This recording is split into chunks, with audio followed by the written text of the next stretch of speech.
Donc, suite à la demande de pas mal de personnes, je fais un petit tuto par rapport à la digitale et à Quizlet. Donc, je vous montre à quoi ça ressemble une fois terminé et après, je vous montre comment j'ai fait. Donc là, je vais dans les paramètres, dans les options de la digitale et je vais importer un écran. Donc cet écran, je l'ai mis sur ma clé USB. Voilà, et je l'ai intitulé troisième évaluation Quizlet. Hop. Donc voilà à quoi ça ressemble. Alors, il y a toujours le temps que ça recharge. Voilà. Donc je me suis fait plusieurs pages. Voilà, avec les différents chapitres que je vais proposer là dans les prochains jours aux élèves. Donc ce matin, nous avons testé civil et militaire dans la Première Guerre mondiale. Donc le but, c'est que les élèves ont un quart de feuille avec leur nom, leur prénom, leur classe. On va tirer au hasard 5 questions. Donc ces questions, je les ai générées depuis Quizlet dans la version test, puisque donc j'ai une version Quizlet Plus.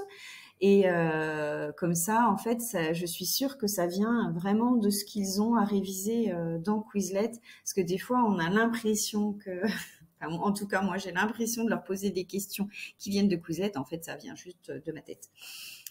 Donc là, en classe, comment ça s'est passé? Ben, tout simplement, j'ai cliqué sur tirer. Voilà, février à décembre 1916, première question. Et ils ont 1 minute 30 pour répondre à la question. On s'est mis d'accord ensemble que 1 minute 30, c'était beaucoup trop long. On a réduit à 1 minute 10, ce qui est encore assez long, hein, 1 minute 10 par question. Mais c'est vrai que ça permet parfois, quand il y a une définition à écrire, par exemple ce matin, ils ont eu violence de masse à écrire. Donc, le temps de réfléchir plus d'écrire 1 minute 10, c'est pas mal. Voilà, donc après, on attend la fin du chrono. Là, je vais pas l'attendre.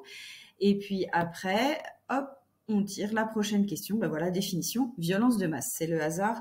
On tombe sur la même définition dont je viens de vous parler. Et puis, par exemple, demain, demain, je vais leur poser qu'est-ce qui fait de moi un citoyen? Et donc, ben voilà, c'est pareil, hein, c'est ici. Hop, on recommencera la même chose. Donc voilà comment ça fonctionne. Ensuite, moi ce que j'ai fait, c'est que j'ai ramassé les feuilles, je les ai distribuées au hasard et les élèves donc ont fait une correction de la copie de leurs camarades de classe au hasard. Et ensuite, on a été sur Quizlet pour retrouver la correction, pour leur montrer bien sûr la réponse directement et leur montrer aussi que voilà, en révisant sur la liste Quizlet, ben, ils avaient de quoi répondre. Alors maintenant, comment ça fonctionne pour pouvoir créer une carte comme un tableau comme ça. Alors là, je vais aller dans Options pour ajouter une page parce que je suis pas sûre que je puisse remettre à zéro sans arrêter la vidéo. Donc comme ça vous montre comment on ajoute des pages. Voilà, donc je clique sur la page 6, celle que je viens d'ajouter et que je veux. Hop, je ferme les options. Par contre, ce fond d'écran ne me convient pas. Voilà, je préfère celui-ci. Voilà. Donc, j'ai mis mon petit compte à rebours qui est ici. Donc là, je le règle à 1 minute 10 secondes comme on a convenu avec les élèves. Voilà. Donc, je vais le placer ici. Hop. Ensuite, je mets une zone de texte donc, qui est en bas. Voilà. Donc, je vais faire un chapitre au hasard. Voilà. Hop. Je le mets au milieu. Je baisse un peu la police. Je valide. Et je vais le glisser. Alors, par contre, j'arrive pas. Voilà. Hop. Moi, j'aime bien que les choses soient tout le temps Pareil, bien cadré, bien aligné. Il paraît que je suis un peu à cheval là-dessus. Peut-être un peu chiante. Hop, voilà. Et ensuite, je vais utiliser le TAS test, tab test. Bon, écoutez, je ne sais pas, voilà, comment ça se dit. C'est le tirage au sort, donc il est ici, voilà. Et donc là, je vais pouvoir mettre donc mes questions au fur et à mesure. Alors, je vais aller prendre, hop, pour que ça aille vite, je vais aller reprendre ce que j'ai déjà fait ici. Tac, hop, voilà. Donc, là, je fais un CTRL-C, CTRL-V. Donc, vous voyez que mes questions, mes interrogations, en fait, sont à chaque fois séparées par une virgule. Donc, ça veut dire que dans vos questions, il ne faut pas qu'il y ait de virgule parce que la virgule, pour le DigiScreen, bah, c'est le symbole qui veut dire un nouveau choix. Donc, faites attention dans vos phrases à ne pas mettre de virgule. Même si vous n'allez pas à la ligne, hein, de toute façon, il prend en compte, après la virgule, un nouveau choix.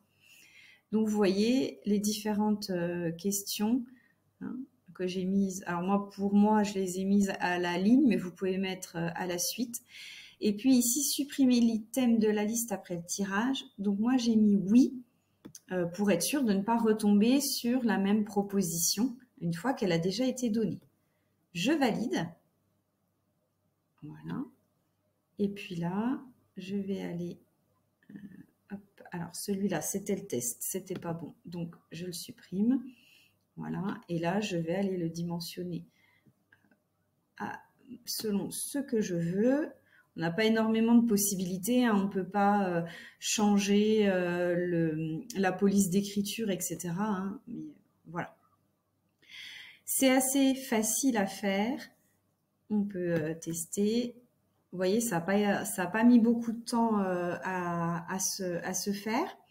Et puis, quand vous cliquez sur la petite flèche qui est ici, eh bien, vous pouvez modifier à nouveau autant que vous voulez. C'est assez pratique si vous remarquez, par exemple, que vous êtes trompé pour la virgule ou que vous avez fait une faute d'orthographe. Voilà. Donc ça, c'est prêt. Maintenant, vous l'avez préparé à la maison. Il faut donc que vous puissiez le remettre en classe. Donc, vous allez dans « Options ». Voilà. Et vous allez importer cet écran. Voilà. Alors, je ne sais pas du coup si vous voyez sur la vidéo ce qui vient de s'ouvrir.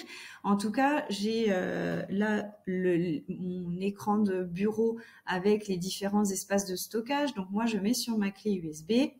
Hein, et puis, je vais pouvoir du coup l'enregistrer en point DGS. Donc, bien sûr, le point DGS, ben, il ne va être possible de l'ouvrir que au sein de la digitale, comme on a fait tout à l'heure. Hein. Vous allez sur DigiScreen, l'écran est vide, et vous allez dans Options.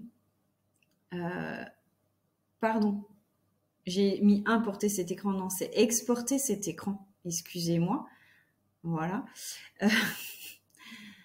Ça ne change pas ce que j'ai dit juste avant. Hein. Et après, bien sûr, vous allez l'importer pour pouvoir le remettre, bien sûr, sur hop, téléchargement, tac, le 10 mai. Je ne sais pas si vous voyez ça, mais voilà. Et là, normalement, on a celui qu'on vient de faire. Voilà. Hop. Bon, là, ça n'a pas bien marché, mais c'est parce qu'en fait, je ne peux pas ouvrir une nouvelle page avec mon enregistreur vidéo. Je ne suis pas sûre de la qualité de cette vidéo et je ne sais pas si elle va vraiment